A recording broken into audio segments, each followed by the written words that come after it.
എല്ലാവർക്കും ഗുണമുള്ള ഒരു വീഡിയോ ആണ് ഇത് കേട്ടോ. ഈ ലോകത്ത് നമുക്കറിയാം ക്യാൻസർ ബാധിച്ച ഒരുപാട് ആൾക്കാരുണ്ട്. ഇത് മാത്തുക്കുട്ടി വൈദ്യർ ക്യാൻസർ, ഹെപ്പറ്റൈറ്റിസ് പോലുള്ള മാരക രോഗങ്ങൾക്ക് ഒരുപാട് പേർക്ക് ചികിത്സ നൽകി രോഗം മാറ്റിയെടുത്ത ഒരു നാട്ടുവൈദ്യൻ. ചികിത്സയ്ക്ക് ആവശ്യമായ ഔഷധ സസ്യങ്ങൾ കൃഷി ചെയ്തുണ്ടാക്കുന്ന ഒരു പാരമ്പര്യ വൈദ്യനെ കുറിച്ചാണ് അടുത്ത റിപ്പോർട്ട്. കേരള കർണാടക അതിർത്തി ഗ്രാമമായ കാസർഗോഡ് അടനടുക്കയിലെ മാത്തുക്കുട്ടി വൈദ്യരുടെ വീടും വളപ്പും മനോഹರമായ ಔಷಧ ಸಸ್ಯತೋಟമാണ്. ಇವರು ನೊಂದವರ ಪಾಲಿಗೆ ದೇವರು. ತನ್ನ ಸ್ವಂತ ಖರ್ಚಿನಿಂದಲೇ ನೊಂದವರ ಸೇವೆ ಮಾಡುವ ಮೂಲಕ ಸ್ವಂತ ಮನೆಯನ್ನೇ ಪುನರ್ವಸತಿ ಕೇಂದ್ರವನ್ನಾಗಿಸಿ ಬೀದಿ ಪಾಲಾದವರ ಬಾಳಿಗೆ ಬೆಳಕಾಗಿದ್ದಾರೆ. ಆದರೆ ಸೂಕ್ತ ಕಟ್ಟಡ ದಾನಿಗಳ ಕೊರತೆಯಿಂದ ಕೇಂದ್ರದ ರೂವಾರಿ ಸಾಕಷ್ಟು ಕಂಗಾಲಾಗಿದ್ದಾರೆ. ಈ ಬಗ್ಗೆ ಒಂದು ರಿಪೋರ್ಟ್ ಇಲ್ಲಿದೆ. മികവുറ്റ ഒട്ടേറെ കലാകാരന്മാരെയാണ് കരൾ വൃക്ക രോഗങ്ങളുടെ രൂപത്തിൽ വിധി മലയാളക്കരയിൽ നിന്നും തട്ടിയെടുത്തത്. ഈ കൂട്ടത്തിൽ ഏറ്റവും ഒടുവിലത്തേതാണ് ചലച്ചിത്ര സംവിധായകൻ ദീപന്റെ അന്ത്യം. എന്നാൽ യഥാസമയം രോഗം കണ്ടെത്താത്തതും ശരിയായ ചികിത്സ ലഭിക്കാത്തതുമാണ് പലരെയും രക്ഷിക്കാൻ കഴിയാതെ പോകുന്നതിന് കാരണമെന്ന് പ്രശസ്ത പാരമ്പര്യ ചികിത്സകനായ മാത്തുക്കുട്ടി വൈദ്യൻ പറയുന്നു. രോഗത്തോട് മല്ലടിച്ച് മരണത്തെ മുഖാമുഖം കണ്ട ആയിഷയ്ക്ക് പുനർജന്മം. ആയുർവേദത്തിന്റെ മാന്ത്രിക സ്പർശത്തിലൂടെ വൈദ്യരത്നം മാത്തുക്കുട്ടി വൈദ്യരാണ് ആയിഷയെ ജീവിതത്തിലേക്ക് തിരിച്ചു കൊണ്ടുവന്നത്. ₹1 ഫീസ് കൊടുക്കാതെ നമുക്ക് ആ വൈദ്യരെ കാണാനും പറ്റും. ആള് ചികിത്സിച്ച് ട്രീറ്റ്മെന്റ് ചെയ്തിട്ട് നമുക്ക് അസുഖം മാറുന്നുള്ള രീതിയിലാണ് പറയുന്നത്. കൂടാതെ ഷുഗർ, പ്രഷർ, കരൾ രോഗം എല്ലാത്തിനുള്ള ഒരു വൈദ്യരാണ് നമ്മളിന്ന് പരിചയപ്പെടുത്താൻ വേണ്ടി പോകുന്നത്. അപ്പോൾ ഈ വീഡിയോ ആദ്യം മുതൽ അവസാനം വരെ നിങ്ങൾ എന്തായാലും കാണണം. കാരണം ഞാൻ പറഞ്ഞില്ലേ, ഈ വൈദ്യരെ നമ്മൾ പരിചയപ്പെടേണ്ട ഒരു വൈദ്യർ തന്നെയാണ്. നമ്മളിപ്പോൾ പോയിക്കൊണ്ടിരിക്കുന്നത് വൈദ്യരുടെ വീട്ടിലേക്കാണ്. ഞാൻ എല്ലാ കംപ്ലീറ്റ് കാര്യങ്ങളും ഡീറ്റെയിൽ ആയിട്ട് പറഞ്ഞുതരാം. നമുക്ക് ഇതിൻ്റെ അകത്ത് കയറുമ്പോൾ തന്നെ ഒരു കാടിൻ്റെ അകത്ത് കയറി പോകുന്നൊരു ഫീലാണ്. ഇവിടെ ഒരു ചെറിയൊരു വീട് കാണുന്നുണ്ട്. ഇത് വൈദ്യരുടെ വീടാണെന്ന് തോന്നുന്നു. അപ്പോൾ എങ്ങനെയാണെന്നുള്ളത് കംപ്ലീറ്റ് ഞാൻ പറഞ്ഞുതരാം. മാത്തുക്കുട്ടി വൈദ്യർ എന്നാണ് വൈദ്യരുടെ പേര്. അപ്പോൾ നമുക്ക് നേരെ വൈദ്യരടുത്ത് പോകാം. വൈദ്യർ ഇവിടെ ഉണ്ടോ ഇല്ലയോ നമുക്കറിയില്ല. നോക്കാം.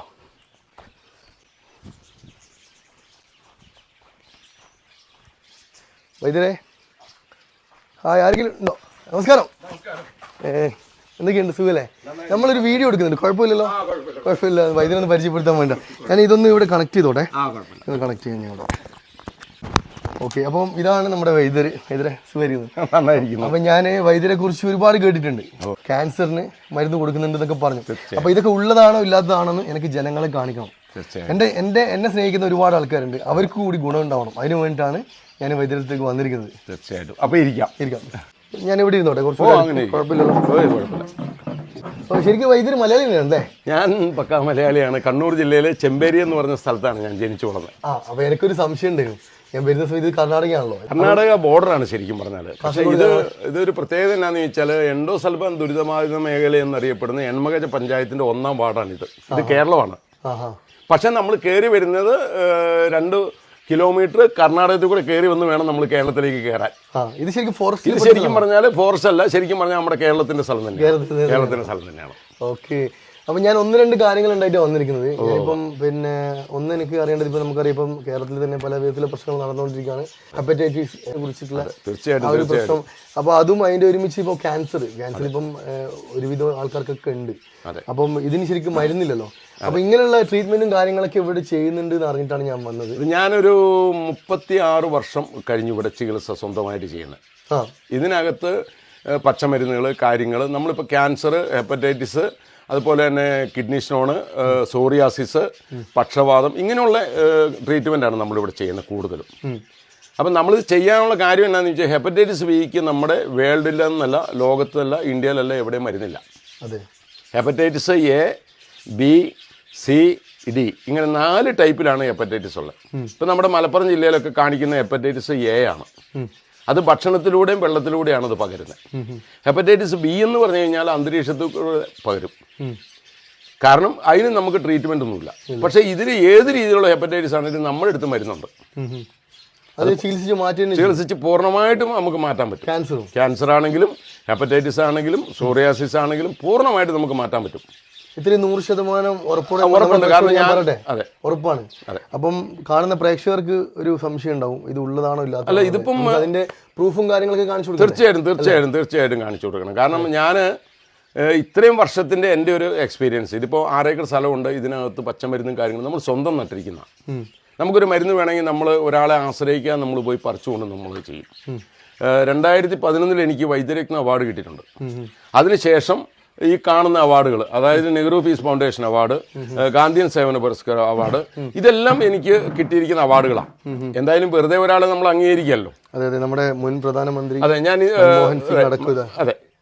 ഓക്കെ, അപ്പൊ ഇതെല്ലാം നിങ്ങൾക്ക് കിട്ടിയിരിക്കുന്ന എനിക്ക് കിട്ടിയിരിക്കുന്ന അവാർഡാണ്. ഇപ്പം നിങ്ങൾക്ക് ഇത് കാണാം. നമ്മളിപ്പോൾ രഹസ്യമായിട്ട് വെച്ചിരിക്കുന്ന രഹസ്യമായിട്ട് പറഞ്ഞൊന്നുമല്ല, സമസ്തയടക്കം എന്നെ ആദരിച്ചിട്ടുണ്ട്. അതായത് അബ്ദുൾ സമദ് സമാധാനിയാണ് ആ കാണുന്നത്. അതെ. ഇപ്പൊ കഴിഞ്ഞ ദിവസം നമ്മുടെ ദീപിക പത്രത്തിന്റെ ഇക്കൊല്ലത്തെ 2014 ദീപിക പത്രത്തിന്റെ അവാർഡ് അടക്കം കിട്ടിയിട്ടുണ്ട്. ഇതാണല്ലേ? അതെ, ഇതാണ് നമുക്ക്.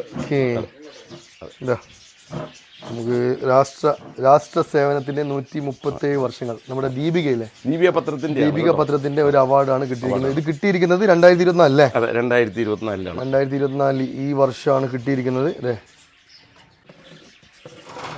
ഇതാണ് പരിപാടിയുടെ ആ പ്രോഗ്രാമിന്റെ ഫോട്ടോസും കാര്യങ്ങളൊക്കെ ഇവിടെ കാണാൻ പറ്റും കേട്ടോ. ഇത് നമ്മുടെ വൈദ്യരത്ന അവാർഡ്. അതിലെഴുതിയിട്ടുണ്ട്, ഡേറ്റ് എഴുതിയിട്ടുണ്ട് കറക്റ്റായിട്ട്. വൈദ്യരത്ന അവാർഡ് കിട്ടിയിരിക്കുന്നത് ഡേറ്റ് 2011 കേട്ടോ. 2011 ഈ ഒരു അവാർഡ് കിട്ടിയിരിക്കുന്നത്. ഇത് ഗാന്ധിയൻ സേവന പുരസ്കാരമാണ് 13-14 2013-14 ഗാന്ധിയ സേവന പുരസ്കാരം. അപ്പം നമുക്കിപ്പോൾ ഏകദേശം വിശ്വാസമായി. കാരണം വെറുതെ ഒരു അവാർഡ് കിട്ടിയില്ലല്ലോ. നെഹ്റു അവാർഡ്, അതെ, 2013-2014 കിട്ടിയിരിക്കുന്ന നെഹ്റു അവാർഡാണ്. അപ്പോൾ വൈദ്യര് ഇപ്പോൾ ചികിത്സിക്കാൻ തുടങ്ങിയിട്ട് വർഷങ്ങൾ എത്രയായി? ഞാൻ സ്വന്തമായിട്ട് ചികിത്സിക്കാൻ തുടങ്ങിയിട്ട് 40 വർഷമായി. 40 വർഷമായി. അതിപ്പം കൂടുതലായിട്ട് ചികിത്സിക്കുന്നത് ഞാൻ ക്യാൻസറിനാണ് ഇവിടെ ഏറ്റവും ആദ്യം. അതായത് ആദ്യം മുതലേ ക്യാൻസറിനാണ് നമ്മളിവിടെ ചികിത്സിച്ചുകൊണ്ടിരുന്നത്. കാരണം നമ്മളങ്ങനെ ചികിത്സിക്കാനൊരു കാരണം എന്നാന്ന് ചോദിച്ചാൽ, ക്യാൻസറിൻ്റെ ഒരു സ്റ്റേജ് കഴിഞ്ഞ് കഴിഞ്ഞാൽ രോഗികൾ വളരെയധികം ദുരിതത്തിലും ദുഃഖത്തിലുമാണ് അവരുടെ ജീവിതം ശേഷകാലം. അപ്പം നമ്മളിവിടെ കൊടുക്കുന്ന മരുന്ന് കൊണ്ട് അവർക്ക് ആ ഒരു അവസ്ഥ ഒഴിവാക്കാൻ വേണ്ടിയായിരുന്നു നമ്മൾ ആദ്യകാലത്ത് ചികിത്സിച്ചത്. രോഗം സുഖപ്പെടുത്തുക എന്നുള്ളതല്ലായിരുന്നു. നമ്മൾ മലയാളത്തിൽ പറയുമല്ലോ, നരകിച്ച് ജീവിക്കാമെന്ന്. അപ്പം അങ്ങനെ ഒരു അവസ്ഥ വരാതിരിക്കാൻ വേണ്ടിയാണ് നമ്മൾ തുടങ്ങിയത്. പക്ഷെ അത് 100% ഫലപ്രാപ്തിയിലാണ് നമ്മൾ കണ്ടത്. അപ്പോൾ ഇന്ന് അത് കാരണം ആൾക്കാരെല്ലാം ഇത് കാണുകയും മനസ്സിലാക്കുകയും ചെയ്തു. ഇത് മൗത്ത് പബ്ലിസിറ്റി എന്ന് പറഞ്ഞു കഴിഞ്ഞാൽ നമ്മൾ എന്താ പറയുക, മറ്റൊരു പബ്ലിസിറ്റി ഇല്ലാതെയാണ് ആൾക്കാർ വരുന്നത്. പക്ഷേ ഇതിൻ്റെ ഇടയ്ക്ക് ഒത്തിരി ആൾക്കാർ ക്യാൻസറിന് ചികിത്സിക്കുന്നു എന്ന് പറയുമ്പോൾ നമ്മൾ ആരോടും ഒന്നും പറയാൻ പോയില്ല. നമ്മൾ നമുക്കിവിടെ രോഗികൾ വരുന്നുണ്ട്, നമ്മൾ ചികിത്സിക്കുന്നുണ്ട്. പക്ഷെ അന്നൊക്കെ ആൾക്കാർ ഒരുപാട് പേര് ചോദിക്കുമായിരുന്നു, എങ്ങനെയാണ് ക്യാൻസറിന് ചികിത്സിക്കുന്നത്, നിങ്ങൾക്ക് മാത്രം ആയുർവേദത്തിൽ എന്താണ് പ്രത്യേകത എന്ന്. അപ്പം ഞാൻ പ്രത്യേകത എന്താണെന്ന് ചോദിച്ചാൽ, എനിക്ക് 3 കുട്ടികളാണ്. അപ്പോൾ എൻ്റെ മോള് MD കഴിഞ്ഞപ്പോൾ, ആയുർവേദത്തിൽ MD കഴിഞ്ഞപ്പോൾ ഞാൻ ബഹുമാനപ്പെട്ട പ്രധാനമന്ത്രിക്ക് ഒരു റിക്വസ്റ്റ് അയച്ചു, ആയുർവേദത്തിൽ ക്യാൻസർ ക്യൂർ ചെയ്യാൻ പറ്റുമെന്ന്. പക്ഷേ എനിക്ക് അതിന് മറുപടി ഒന്നും കിട്ടിയില്ല. പക്ഷേ ബെൽഗാം യൂണിവേഴ്സിറ്റി 2 സീറ്റ് ഇന്ത്യയിൽ ആദ്യമായിട്ട് MD കഴിഞ്ഞവർക്ക് 2 സീറ്റ് അവിടെ കൊടുത്തു, ഫെലോഷിപ്പ് എന്ന് പറഞ്ഞിട്ട്. അപ്പോൾ അതിലൊരു സീറ്റ് എൻ്റെ മോൾക്ക് കിട്ടി. അപ്പോൾ അതുകൊണ്ട് ഇന്ന് അവൾ ഇന്ത്യയിലെ 3ാമത്തെ ഡോക്ടറാണ് എൻ്റെ മോള് ആയുർവേദത്തിൽ. അപ്പോൾ ക്യാൻസറിന് എവിടുന്നാണ് മരുന്നെന്ന് ചോദിച്ചവർക്കൊരു ഉത്തരം കൊടുക്കാൻ എനിക്കിന്ന് സാധിച്ചു. പക്ഷേ ഞാൻ ചികിത്സിക്കുന്ന അതേപോലെയുള്ള ചികിത്സ തന്നെയാണ് എൻ്റെ മോളും ചെയ്യുന്നത്. പുള്ളിക്കാരത്തി ആ രീതിയിലാണ് ചെയ്യുന്നത്. ഇപ്പം ബാംഗ്ലൂരാണ് പുള്ളിക്കാരത്തി സെറ്റ് ചെയ്തിരിക്കുന്നത്. കാരണം രോഗികൾ കൂടുതൽ അവിടെ നിന്നായതുകൊണ്ട് അവിടെയാണ് ഇപ്പോൾ സെറ്റിൽമെൻറ്റ് ചെയ്തിരിക്കുന്നത്. അപ്പോൾ ക്യാൻസറിന് പൂർണ്ണമായിട്ടും ആയുർവേദത്തിൽ ചികിത്സയുണ്ട്, ആരെന്ത് പറഞ്ഞാലും.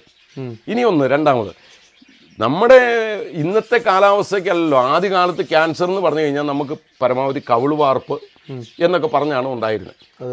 പക്ഷെ അന്നും ആയുർവേദത്തിലായിരുന്നു ചികിത്സ ഉണ്ടായിരുന്നത്. എല്ലാ ക്യാൻസറിനും ആയുർവേദത്തിൽ ചികിത്സ ഉണ്ടായിരുന്നു. പക്ഷെ നമുക്ക് പെട്ടെന്ന് രോഗം മാറാനും പെട്ടെന്ന് നമ്മൾ എന്താ പറയുക, ഒരു രക്ഷ എന്നുള്ള കണക്കൂട്ടിലാണ് നമ്മൾ അലോപ്പതിയിലേക്ക് പോയത്.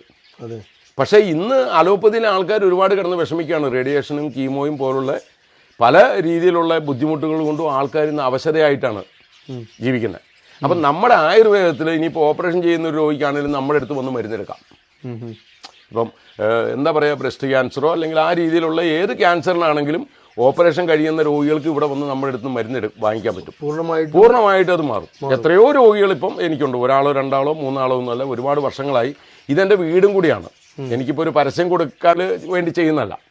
ഇപ്പം എനിക്കിപ്പം എന്തെങ്കിലും ഒരു ചെറിയ രീതിയിലൊരു തട്ടിപ്പോ അല്ലെങ്കിൽ ഒരു വെട്ടിപ്പോ പറഞ്ഞ് ഞാൻ ഇത്രയും വർഷം ഇവിടെ ജീവിച്ചിരിക്കില്ല.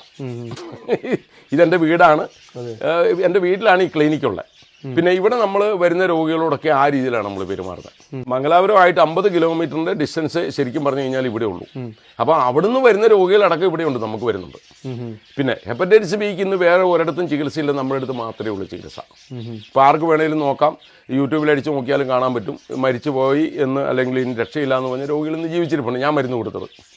അതൊക്കെ തീർച്ചയായിട്ടും ആൾക്കാർക്ക് കാണാൻ പറ്റും. നമുക്കിപ്പോൾ പണ്ടത്തെ പോലെ ഒരു രഹസ്യമായ കാര്യമൊന്നുമല്ല. എല്ലാം സോഷ്യൽ മീഡിയയിൽ എല്ലാം ഇന്നിപ്പോൾ സോഷ്യൽ മീഡിയയിൽ വരും. നമ്മളൊരാളെ ചികിത്സിച്ചു, അത് എവിടെയാണെന്ന് ചോദിച്ചാൽ നമുക്കത് കാണിക്കാൻ പറ്റും, നമുക്കൊന്ന് അടിച്ചു നോക്കിയാൽ കാണാൻ പറ്റും.